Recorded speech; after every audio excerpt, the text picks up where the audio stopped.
ሚኒስትር ዶክተር አብይ አህመድ የዘንድሮውን የአረንጓዴ አሻራ መርሃ ግብር ተስፋ መትከል በሚል መሪ ቃል አስጀመሩ።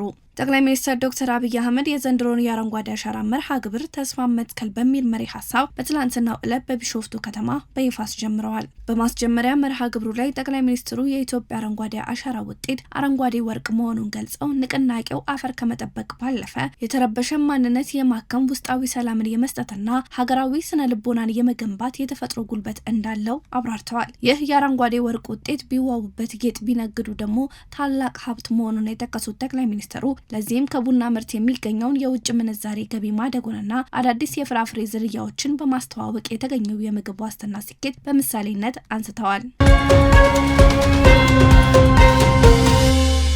የህዝብ ተወካዮች ምክር ቤት የታክስ አስተዳደር ማሻሻያ ረቂቅ አዋጅ ላይ የህዝብ ይፋዊ ውይይት አካሄደ። የህዝብ ተወካዮች ምክር ቤት የፕላን በጀትና ፋይናንስ ጉዳዮች ቋሚ ኮሚቴ የፌዴራል ታክስ አስተዳደር የማሻሻያ ረቂቅ አዋጅ ላይ የህዝብ ይፋዊ ውይይት መድረክ አካሂዷል። በመድረኩም በገንዘብ ሚኒስቴር የህግ ጉዳዮች መምሪያ ኃላፊ የሆኑት ተወዳጅ መሐመድ የማሻሻያ አዋጁን መነሻ ሀሳብ ባቀረቡበት ወቅት እንደገለጹት አዋጁ የታክስ አስተዳደሩን የተቀላጠፈ እንዲሆን በማድረግ የሀገርን ኢኮኖሚ ለማሳደግ የሚያስችል ነው ብለዋል። አክለውም የግብር ከፋዮች መብትና ግዴታ ሚዛናዊ በሆነ መልኩ በማስከበር ፍትሐዊነትና ታክስን የመክፈል ግዴታ በተጠናከረ መልኩ ለማስፈጸም እንደሚያስችል ጠቁመዋል። በዚህም ታክስ ከፋዩ በታክስ ስርዓቱ አመኔታ ኑሮት ግዴታውን በአግባቡ እንዲወጣ እንደሚረዳ ገልጿል ሲል ኢዜአ ዘግቧል።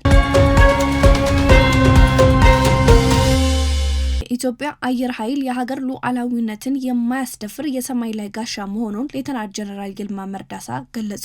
የኢፌዴሪ አየር ኃይል ዋና አዛዥ ሌተናል ጀነራል ይልማ መርዳሳ አየር ኃይሉ የሀገር ሉዓላዊነትን የማያስደፍር አስተማማኝ የሰማይ ላይ ጋሻ መሆኑን ገለጹ።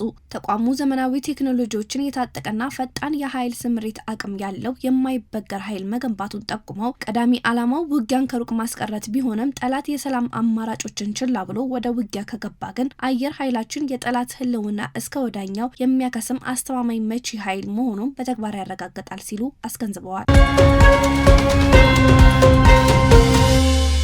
የአፍሪካ ፋይናንስ ኮርፖሬሽን በኢትዮጵያና ናይጄሪያ ለማዳበሪያ ፋብሪካ ግንባታ ለዳንጎቴ የ$600 ሚሊዮን ብር ፈቀደ።